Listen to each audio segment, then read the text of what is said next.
dangerous than you. The truth.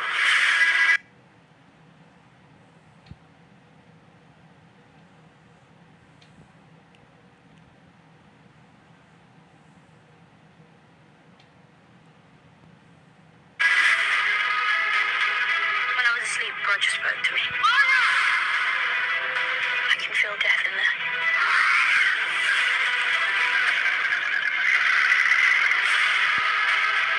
The authority.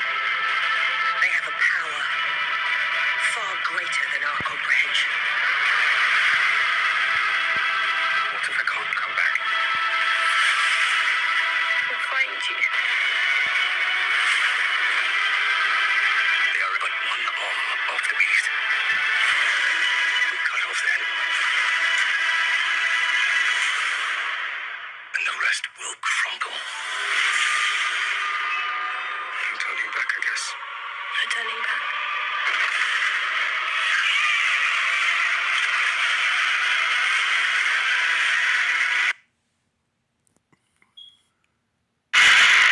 This is a final rebellion.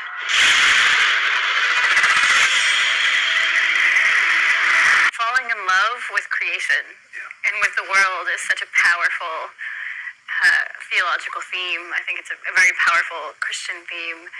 And it's interesting to see all this conversation about how his Dark Materials, it's an atheist manifesto, etc. Because before I knew anything of any sort of public conversation about the trilogy, what I saw in Dust was the divine. To me, that's Once Upon a Time in the North. You see how it's always once upon a time? That should worry you and bother you. that was just what was so obvious from the beginning and what was so exciting to me as I guess. Once you realize it's all once upon a time, go be bothered. As a scholar in graduate school, studying these things, what do you think of Dust? I was very, very pleased when I saw that you'd written that, because that's what I think too. 5G Nobody else, as far as I know, has picked this up, so you may be the first. But I agree with that. Our relationship with what I call Dust is a strange one. It's a mutually dependent one. And this may be not the traditional orthodox view of the relation between the humans. Right, now that's Lyra, okay? Her father was Azrael. And her mother was Jezebel. Kind of like, I don't know how to put it, like,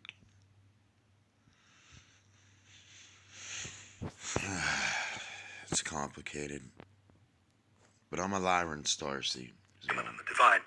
But I do see it as being mutually nurturing and mutually necessary.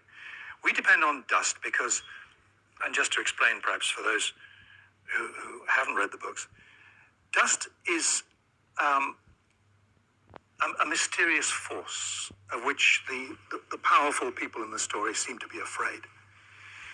At the end of the first book, Lyra, the little child at the heart of the whole story, who's been told all her life that Dust is bad, has seen the adults around her doing frightful, terrible things in the name of getting rid of Dust. And this has to do with him going down to Antarctica, okay, and basically creating a machine that opens up a portal. As they think. And she undergoes a sort of little moral crisis at that point. And she says, well, if these people have been doing these wicked things, and they say Dust is bad, then maybe Dust is good. And that is, right there, that is an adiabatic quantum computer. The same thing that Anthony Patch was talking about, how they have us in a sentient simulation as nodes on a computer. Okay. I don't know why I gotta beat this in people's heads. And that sets her off on another way of thinking. And that's the conclusion the story comes to. That Dust, which is really, it's a picture, it's a visual, physical analog of everything that is consciousness. Human thought, imagination, love, affection, kindness, good things. Everything that, and curiosity, intellectual curiosity. All that stuff is pictured in my idea of Dust. Our job job, our duty, our most profound duty, it seems to me, is to increase the presence of dust in the world. So it's a mutual thing. That you see dust as an aspect of the divine doesn't surprise or worry me at all. It makes complete sense to me. But my view of this is that we are both dependent on the other. We each dependent on the other. Without us, dust will dwindle away. But without dust, we will dwindle away. A lot of people are extremely worried about your agenda, that you are, quote, selling atheism to kids. And I'm wondering, given your work talking about the democracy of reading and the imagination, how do you respond to that kind of accusation? Well, I've been telling stories for 30, nearly 40 years now. And if there's one thing I've learned, it's that it's no good telling a story that preaches. People don't read stories that do that. Children don't enjoy them. Nobody remembers them. They're not enjoyed. My agenda is not to convert anyone to any particular point of view. My agenda is to make them feel, see, enjoy, delight in, be beguiled and amused by the story I tell, which is about two ordinary children in extraordinary circumstances. That's my agenda. I'm telling a story. I'm a storyteller. So this is also about Looking Glass. Okay, Looking Glass. Creating windows in other worlds, cutting through any physical material, manipulating matter, one molecule at a time. Never-ending story, never-ending money pit, never-ending voyage. If people go away from the book or put the book down and think about things more deeply than they did before, that's good. I trust the reader. I trust the audience. I trust them to have the sense to see what the qualities are that the book is championing, if you like. I don't think anyone can read this book and think that it is intended to rob children of happiness or to rob children of anything to do with wonder and delight and so on. I think the qualities that the book celebrates are those such as kindness and love and courage and courtesy too, and intellectual curiosity, all these good things. And the qualities that the book attacks are cold-heartedness, tyranny, closed-mindedness, cruelty, the things that we all agree are bad things. Do I have an agenda? I have the agenda of every storyteller, which is to make the reader turn the pages and read on to the end of the book. And I hope that when they've read the book, they will feel a little bit better for doing so. They might, well, as one of my great heroes, Samuel Johnson, the great Dr. Johnson said, the true aim of reading is to enable the reader better to enjoy life or better to endure it. And that's my agenda.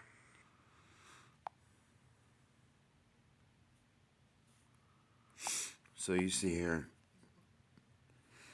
with CERN,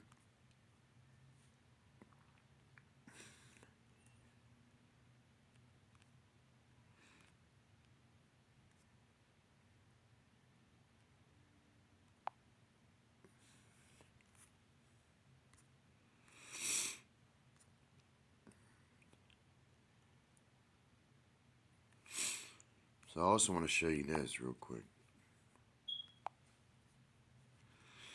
Let me show you how this world works. And take a look at this. How I know the continuum, they use the continuum. When you're traveling with 3 kids and pretty much everything they own, Hi guys. They have a machine that It makes matters you where you tell stay. in space. Okay. Hilton for the stay. This is Stalingrad in Russia in the Second World And War. it's This is in definitely late Germanic 1943 after 6 months of brutal in warfare. nature. As you can see, what has remained of the buildings and the Just city like, itself and everything else. So this is the this result is of like bombings and war and everything else. And this strange. is also a picture of Stalingrad ruins in December 1942. This is like a picture previous to the That's December 1942, he said, right? Watch how this works. other picture, again with those ruins and stuff. Why am I showing you this? Do you remember the pictures and the photos of the Civil War in America, in the USA, with the same type of pictures? Like literally there's like, some of the pictures have the same type of like ruins in the buildings, and they say, oh, it's because of the Civil War. So my question is, in the Civil War in the 19th century, who had, the result of those pictures was because of the cannonballs that, You see the the black South and the North, they residue? were bombing each other with what technology? You see my point. Let's speak about airships in the 19th century on the skies, and all the pictures are, the result of those pictures was because of the cannonballs that have the other picture, again with those ruins and stuff. Why am I showing you this?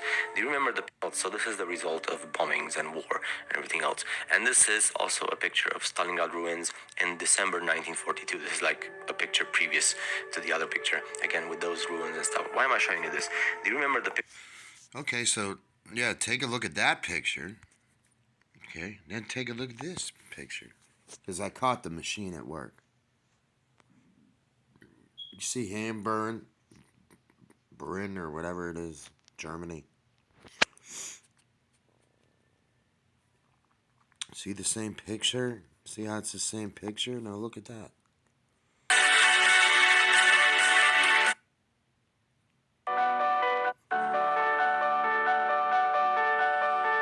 Isn't that nice?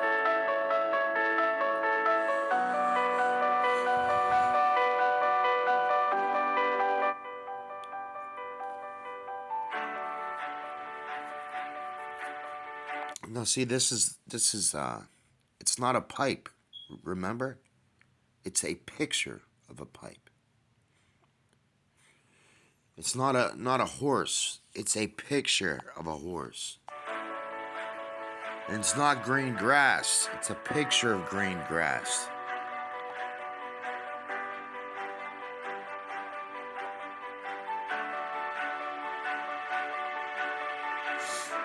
See how it looks so beautiful?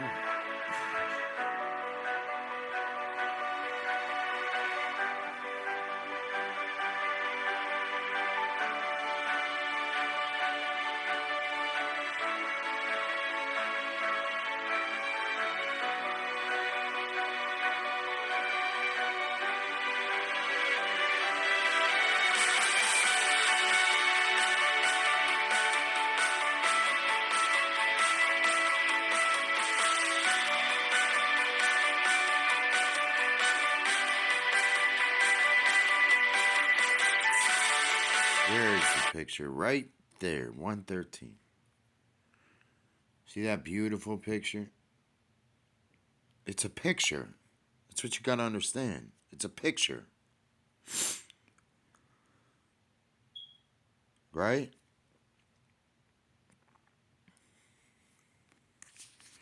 So this is December 3rd of 2020, right? So what do we got? 12, 3, 3 and 3 plus 6. 6 and 6 is 12. And let's see when he says this is. In 1939, But an see, the international problem is organization these headed ads by get in John the way of Rockefeller. finding the truth because This is Stalingrad in Russia in the Second World War. This is in late 1943 after 6 months of brutal warfare. As you can see, what has remained of the buildings and the city itself and everything else. So this is the result of bombings and war and everything else. And this is also a picture of Stalingrad ruins in December 1942. oh, in December of 1942. Isn't that interesting? So this picture in December of 1942, supposedly, okay, is the same exact picture as this in what? December of 2020.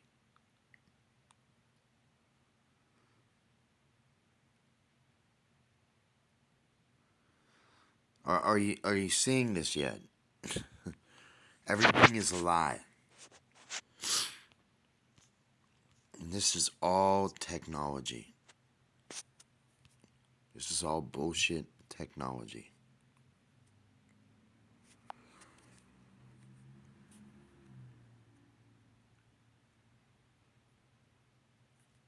In a world where everything is upside down and backwards, one must ask if malevolent extraterrestrials are controlling this planet.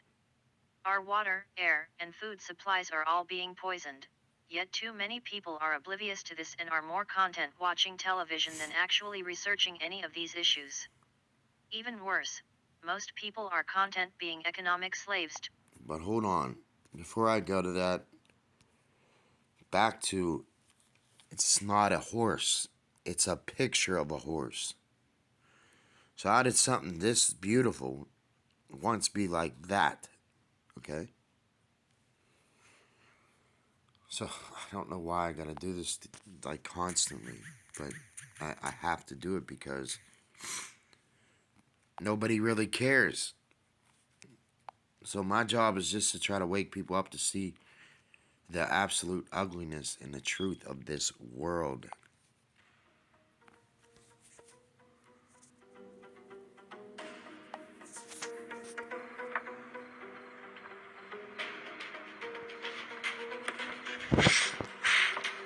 It's by Rene Magritte. Don't ask me why, but he's my favorite.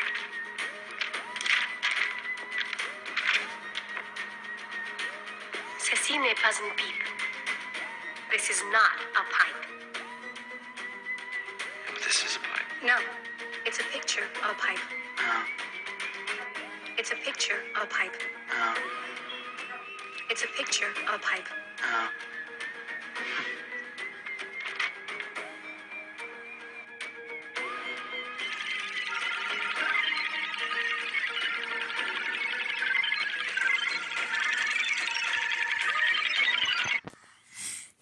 See, international espionage, Big Brother, spying, faking, adiabatic quantum computing, sentient simulation.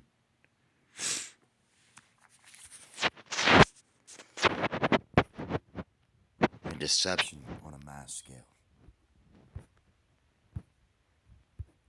See the difference? That's not a black horse in a green field. That's a picture of a black horse in a green field.